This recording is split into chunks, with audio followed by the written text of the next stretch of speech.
Chapter 22. The sound of rain drumming on the roof of our house gently pulls me toward consciousness. I fight to return to sleep, though, wrapped in a warm cocoon of blankets, safe at home. I'm vaguely aware that my head aches. Possibly I have the flu, and this is why I'm allowed to stay in bed, even though I can tell I've been asleep a long time. My mother's hand strokes my cheek, and I don't push it away as I would in wakefulness, never wanting her to know how much I crave that gentle touch, how much I miss her even though I still don't trust her. Then there's a voice, the wrong voice, not my mother's, and I'm scared. "Katniss," it says. "Katniss, can you hear me?" My eyes open, and the sense of security vanishes. I'm not home. Not with my mother.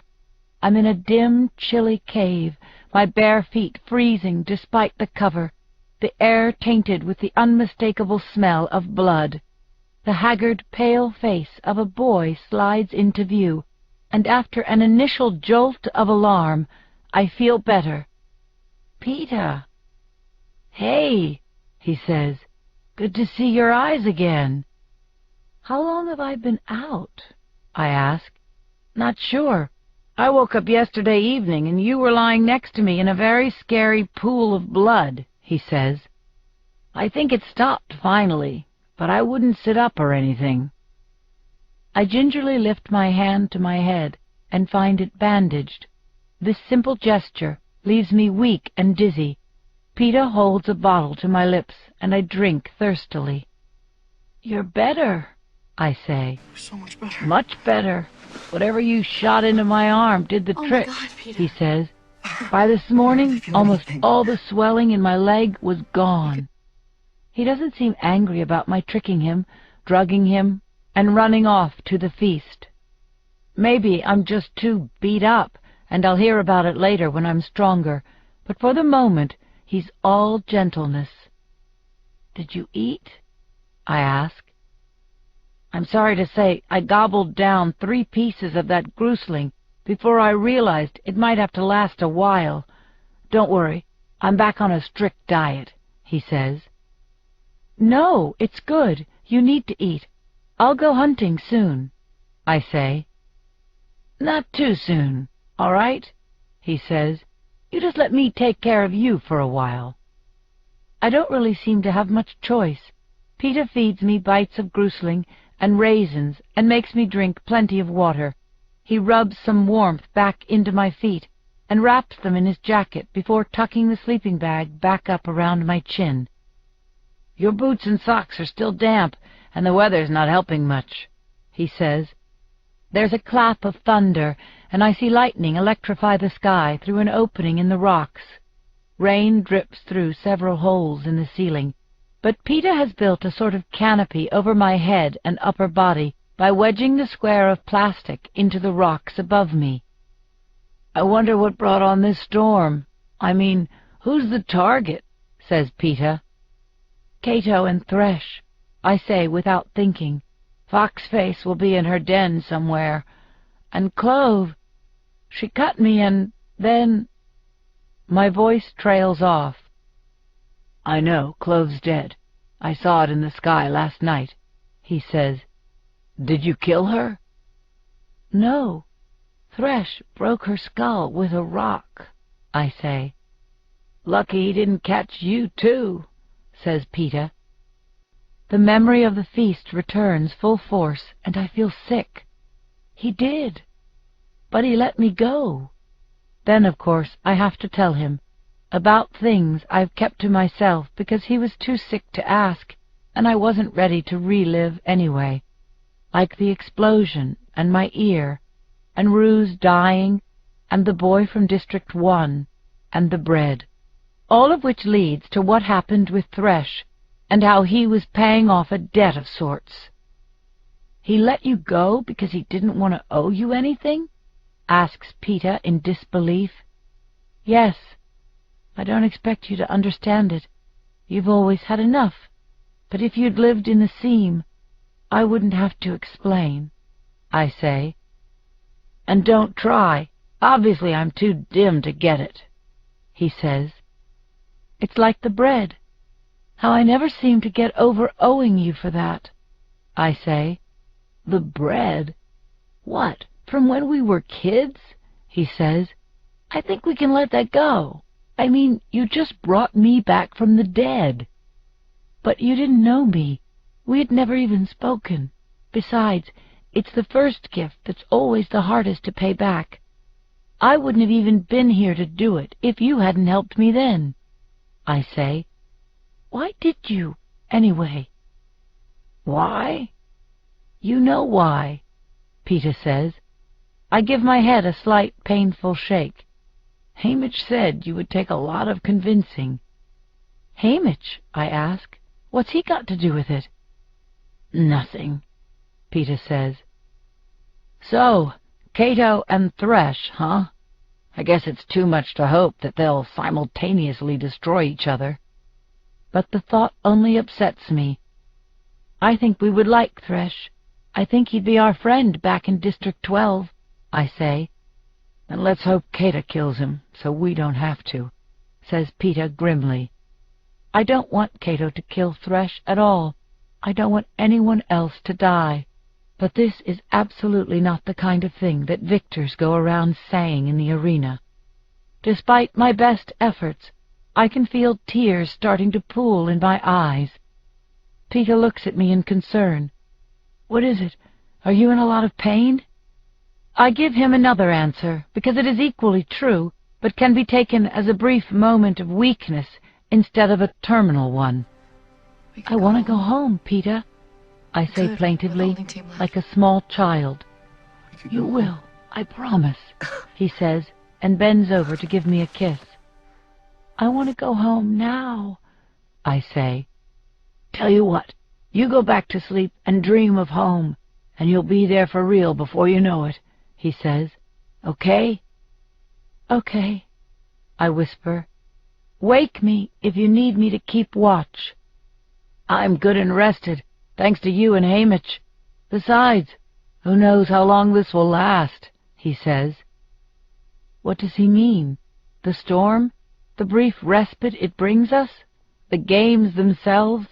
I don't know, but I'm too sad and tired to ask.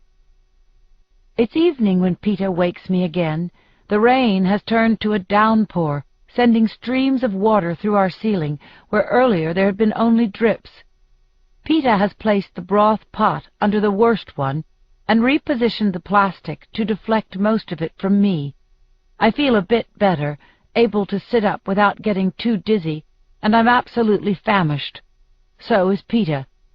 It's clear he's been waiting for me to wake up to eat and is eager to get started. There's not much left. 2 pieces of grusling, a small mishmash of roots, and a handful of dried fruit. Should we try and ration it? Peeta asks. No, let's just finish it. The grusling's getting old anyway, and the last thing we need is to get sick off spoiled food, I say, dividing the food into 2 equal piles. We try and eat slowly, but we're both so hungry we're done in a couple of minutes. My stomach is in no way satisfied. Tomorrow's a hunting day, I say. I won't be much help with that, Peeta says. I've never hunted before. I'll kill and you cook, I say, and you can always gather. I wish there was some sort of bread bush out there, says Peeta. The bread they sent me from District 11 was still warm, I say with a sigh. Here, chew these. I hand him a couple of mint leaves and pop a few in my own mouth. It's hard to even see the projection in the sky, but it's clear enough to know that there were no more deaths today, so Cato and Thresh haven't had it out yet. Where did Thresh go? I mean, what's on the far side of the circle? I ask Peeta. A field. As far as you can see, it's full of grasses as high as my shoulders. I don't know, maybe some of them are grain. There are patches of different colors, but there are no paths, says Peeta. I bet some of them are grain. I bet Thresh knows which ones, too, I say. Did you go in there? No, nobody really wanted to track Thresh down in that grass. It has a sinister feeling to it.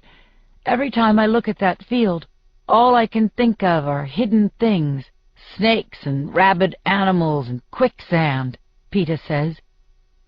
There could be anything in there. I don't say so, but Peeta's words remind me of the warnings they give us about not going beyond the fence in District 12. I can't help for a moment comparing him with Gale, who would see that field as a potential source of food as well as a threat. Thresh certainly did. It's not that Peeta's soft exactly, and he's proved he's not a coward, but there are things you don't question too much, I guess, when your home always smells like baking bread, whereas Gale questions everything. What would Peeta think of the irreverent banter that passes between us as we break the law each day? Would it shock him, the things we say about Panem? Gale's tirades against the Capitol? Maybe there is a bread bush in that field, I say. Maybe that's why Thresh looks better fed now than when we started the games. Either that, or he's got very generous sponsors, says Peeta. I wonder what we'd have to do to get Haymitch to send us some bread. I raise my eyebrows before I remember he doesn't know about the message Haymitch sent us a couple of nights ago. 1 kiss equals 1 pot of broth. It's not the sort of thing I can blurt out, either. To say my thoughts out loud would be tipping off the audience that the romance has been fabricated to play on their sympathies, and that would result in no food at all. Somehow, believably, I've got to get things back on track. Something simple to start with. I reach out and take his hand. Well, he probably used up a lot of resources helping me knock you out, I say mischievously. Yeah, about that, says Peeta, entwining his fingers in mine. Don't try something like that again. Or what? I ask. Or... He can't think of anything good. Just give me a minute. What's the problem? I say with a grin. The problem is we're both still alive, which only reinforces the idea in your mind that you did the right thing, says Peeta. I did do the right thing, I say. No, just don't, Katniss. His grip tightens, hurting my hand, and there's real anger in his voice. Don't die for me. You won't be doing me any favors, all right? I'm startled by his intensity, but recognize an excellent opportunity for getting food, so I try to keep up.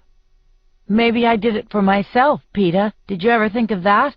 Maybe you aren't the only one who worries about what it would be like if... I fumble. I'm not as smooth with words as Peeta. And while I'm talking, the idea of actually losing Peeta hit me again, and I realized how much I don't want him to die. And it's not about the sponsors, and it's not about what will happen back home, and it's not just that I don't want to be alone.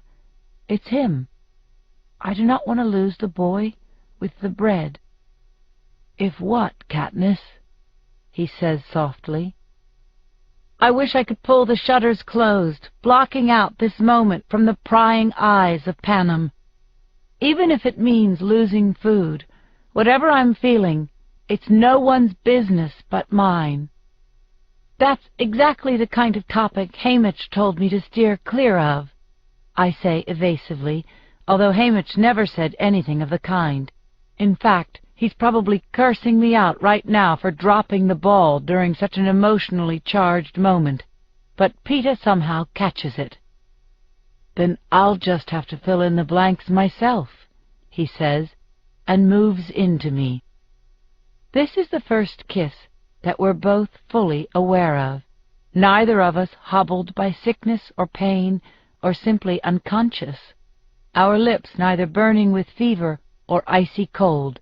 This is the first kiss where I actually feel stirring inside my chest, warm and curious. This is the first kiss that makes me want another. But I don't get it. Well, I do get a second kiss, but it's just a light one on the tip of my nose because Peeta's been distracted. I think your wound is bleeding again. Come on, lie down. It's bedtime anyway," he says. My socks are dry enough to wear now. I make Peeta put his jacket back on. The damp cold seems to cut right down to my bones, so he must be half frozen. I insist on taking the first watch, too, although neither of us think it's likely anyone will come in this weather. But he won't agree unless I'm in the bag, too, and I'm shivering so hard that it is pointless to object. In stark contrast to 2 nights ago, when I felt Peeta was a million miles away, I'm struck by his immediacy now. As we settle in, he pulls my head down to use his arm as a pillow. The other rests protectively over me, even when he goes to sleep. No one has held me like this in such a long time. Since my father died and I stopped trusting my mother, no one else's arms have made me feel this safe. With the aid of the glasses, I lie watching the drips of water splatter on the cave floor, rhythmic and lulling. Several times I drift off briefly and then snap awake, guilty and angry with myself. After 3 or 4 hours, I can't help it. I have to rouse Peeta because I can't keep my eyes open. He doesn't seem to mind. Tomorrow, when it's dry, I'll find us a place so high in the trees we can both sleep in peace, I promise, as I drift off. But tomorrow is no better in terms of weather. The deluge continues, as if the game-makers are intent on washing us all away. The thunder's so powerful it seems to shake the ground. Peeta's considering heading out anyway to scavenge for food, but I tell him in this storm it would be pointless. He won't be able to see 3 feet in front of his face, and he'll only end up getting soaked to the skin for his troubles. He knows I'm right, but the gnawing in our stomachs is becoming painful. The day drags on, turning into evening, and there's no break in the weather. Haymitch is our only hope, but nothing is forthcoming, either from lack of money — everything will cost an exorbitant amount — or because he's dissatisfied with our performance. Probably the latter. I'd be the first to admit we're not exactly riveting today. Starving, weak from injuries, trying not to reopen wounds. We're sitting huddled together, wrapped in the sleeping bag, yes, but mostly to keep warm. The most exciting thing either of us does is nap. I'm not really sure how to ramp up the romance. The kiss last night was nice, but working up to another will take some forethought. There are girls in the seam, some of the merchant girls, too, who navigate these waters so easily, but I've never had much time or use for it. Anyway, just a kiss isn't enough anymore, clearly, because if it was, we'd have gotten food last night. My instincts tell me Haymitch isn't just looking for physical affection. He wants something more personal, the sort of stuff he was trying to get me to tell about myself when we were practicing for the interview. I'm rotten at it, but Peeta's not. Maybe the best approach is to get him talking. "Peeta," I say lightly, "you said at the interview you'd had a crush on me forever. When did forever start?" "Oh, let's see. I guess the first day of school. We were 5. You had on a red plaid dress, and your hair, it was in 2 braids instead of 1. My father pointed you out when we were waiting to line up," Peeta says. "Your father? Why?" I ask. "He said, 'See that little girl? I wanted to marry her mother, but she ran off with a coal miner,'" Peeta says. "What? You're making that up!" I exclaim. "No, true story," Peeta says. And I said, "A coal miner? Why did she want a coal miner if she could have had you?"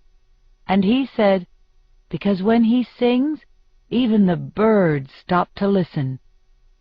"That's true. They do. I mean, they did," I say. I'm stunned and surprisingly moved, thinking of the baker telling this to Peeta. It strikes me that my own reluctance to sing, my own dismissal of music, might not really be that I think it's a waste of time. It might be because it reminds me too much of my father. So that day, in music assembly, the teacher asked who knew the Valley Song. Your hand shot right up in the air. She stood you up on a stool and had you sing it for us, and I swear, every bird outside the windows fell silent. Peeta says. Oh, please, I say, laughing. No, it happened, and right when your song ended, I knew, just like your mother, I was a goner. Peeta says. Then, for the next 11 years, I tried to work up the nerve to talk to you. Without success, I add. Without success. So, in a way, my name being drawn in the reaping was a real piece of luck, says Peeta. For a moment, I'm almost foolishly happy, and then confusion sweeps over me, because we're supposed to be making up this stuff, playing at being in love, not actually being in love. But Peeta's story has a ring of truth to it, that part about my father and the birds, and I did sing the first day of school, although I don't remember the song, and that red plaid dress, there was one, a hand-me-down to Prim that got washed to rags after my father's death.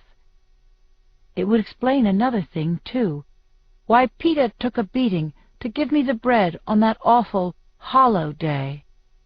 So if those details are true, could it all be true? You have a remarkable memory, I say haltingly.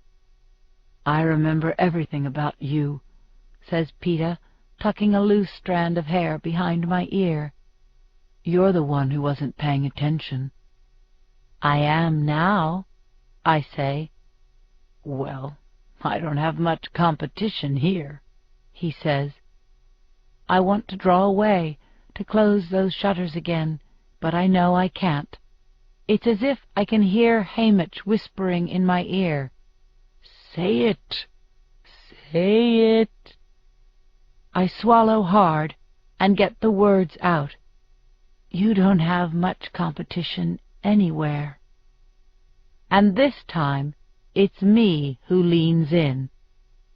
Our lips have just barely touched when the clunk outside makes us jump. My bow comes up, the arrow ready to fly. But there's no other sound. Peeta peers through the rocks and then gives a whoop. Before I can stop him, he's out in the rain, then handing something in to me, a silver parachute attached to a basket. I rip it open at once, and inside there's a feast, fresh rolls, goat cheese, apples, and best of all, a tureen of that incredible lamb stew on wild rice. The very dish I told Caesar Flickerman was the most impressive thing the capital had to offer. Peeta wriggles back inside, his face lit up like the sun. I guess Haymitch finally got tired of watching us starve. I guess so, I answer, but in my head I hear Haymitch's smug, if slightly exasperated words. Yes, that's what I'm looking for, sweetheart.